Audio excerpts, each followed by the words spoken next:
Hello everyone, welcome to Steno Aspirants. I am Akshay and I am going to dictate you a dictation on both legal and general matters containing 720 words each at the speed of 90 words per minute. The dictation will fluctuate between the speed of 85 to 95 words per minute. So get ready for the legal dictation. 3, 2, 1, start. It is clear from the discussion made herein above that the said case was not one relating to compounding of offence.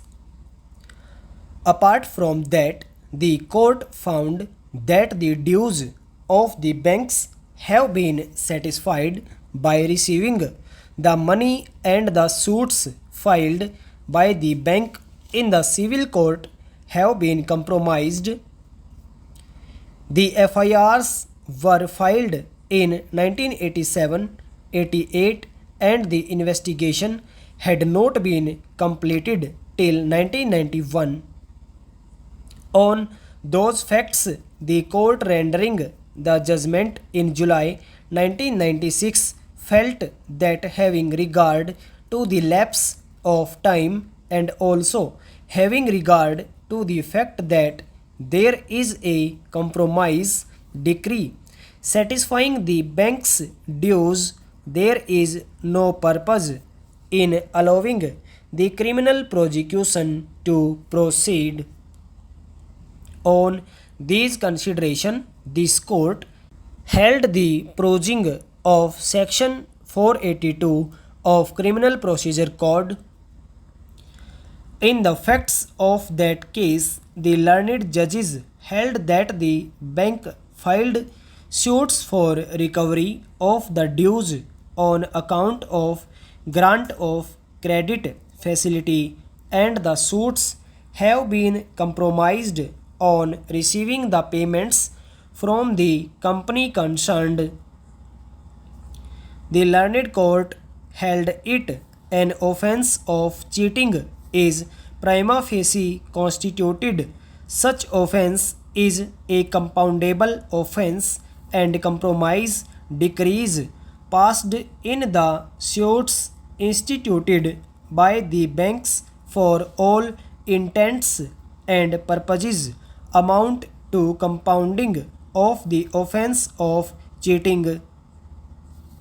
In that case, the court came to the conclusion, since the claims of the banks have been satisfied and the suits instituted by the banks have been compromised on receiving payments, the court felt that the complaint should not be perused any further, and therefore the decision of the High Court in quashing the complaint does not require any interference under Article 136 of the Constitution.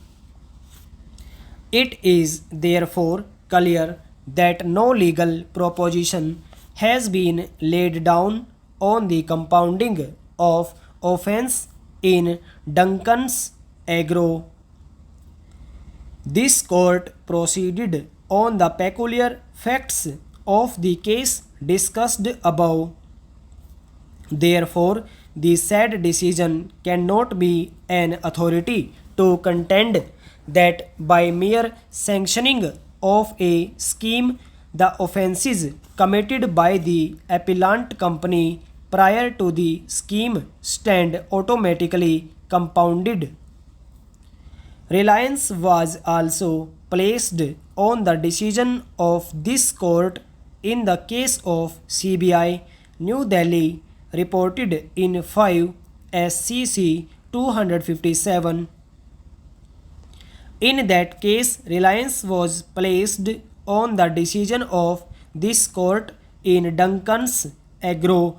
As such, the court found that the aforesaid scheme, being a voluntary scheme introduced by the Government of India, has provided that if the dispute and demand is settled by the authority and pending proceedings were withdrawn by an importer, the balance demand against the importer shall be dropped, and the importer shall be immune from any penal proceedings under any law.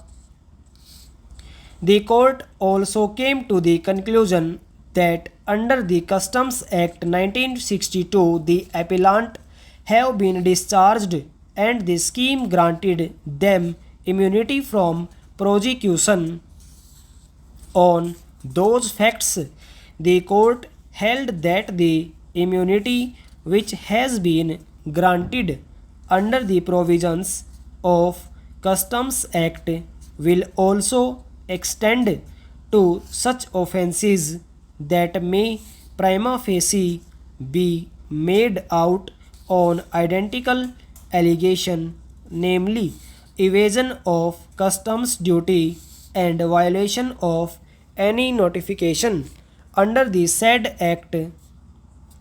The court also found, on a reading of the charge sheet and the FIR, that there was no allegation against the appellant of the intentional deception or of fraudulent or dishonest intention.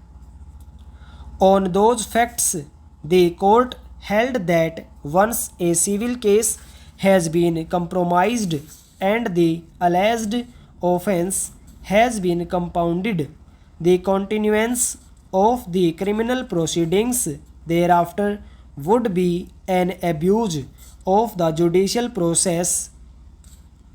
Reliance was also placed on the judgment of this court in the case of CBI and other. In paragraphs 30 and 31 of the judgment, this court held that dispute between company and the bank have been set at rest on the basis of compromise arrived at between them. The court noted that bank does not have any claim against the company. The court poses the question whether the power of quashing criminal proceeding was suffering from some disability a person to represent the aforesaid category of persons is only competent to compound the offense, and in such cases the permission of the court is statutory required. Section 320 bracket 4 bracket B also reiterates the same principle. Stop. Yes, ready for the general matter. 3, 2, 1, start. Mr. Chairman, sir, labor is normally divided into two large categories. One is called organized and the other is called unorganized. But I do think that there are two other categories, but one is not sure whether they would fall under either of these two. One of them is bonded labor and the other is child labor.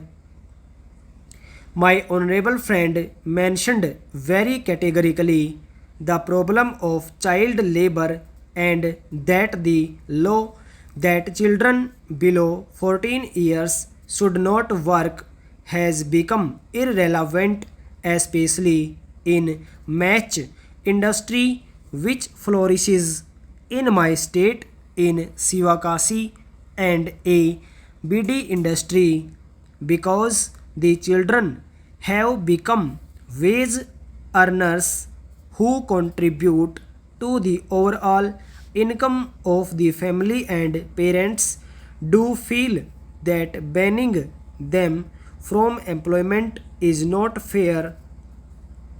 But what is unfortunate is that even though the law does exist on record, but when it comes to children and their employment and their future, the state seems to hesitate, to vacillate. I have found that many a time inspections have taken place. There are no children below 14 working when it is obvious that more than 80% of those who are working in certain industries happen to be below 14 years because it is understood between the parents and the employer and the inspector that it is in everybody's interest that such a report be given. It has almost become irrelevant from the point of view of the child. I wonder whether you could take up these two arenas with utmost seriousness, the first being child labor and the second being bonded labor.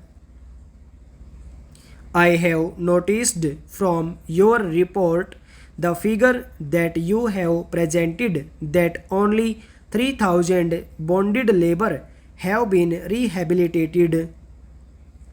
Have we really done substantial amount of work in respect of bonded labor? A lot of publicity has taken place.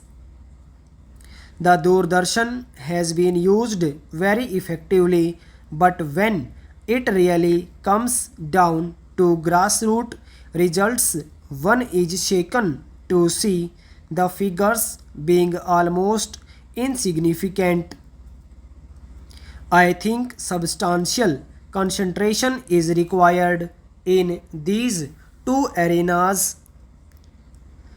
I know there is a lot of contempt in the minds of many in this house for the organized labor.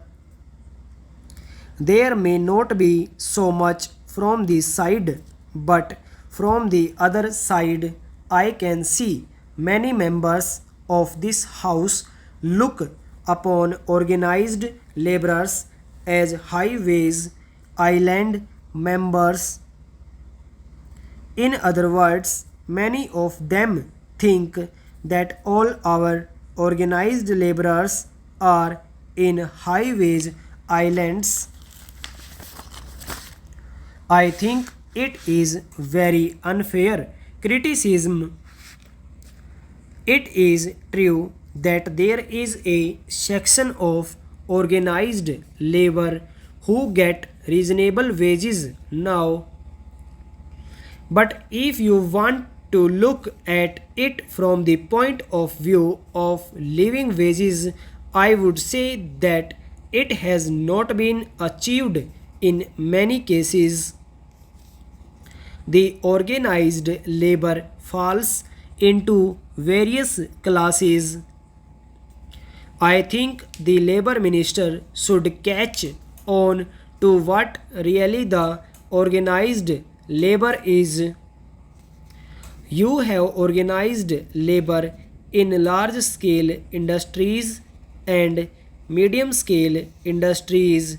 You have organized labor in service sector and governmental sector, and you have organized labor in small scale industries also. Unfortunately, they are one of the most exploited among the organized labor.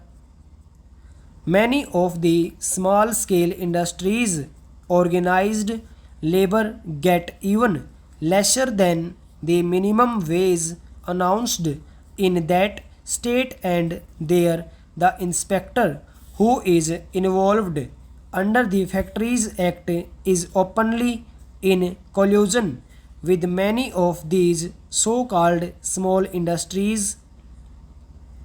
In fact, There is a new trend today. The trend is, why do you put up a major industry of large investment in one area, and why not split up the industry into 5 or 6 departments?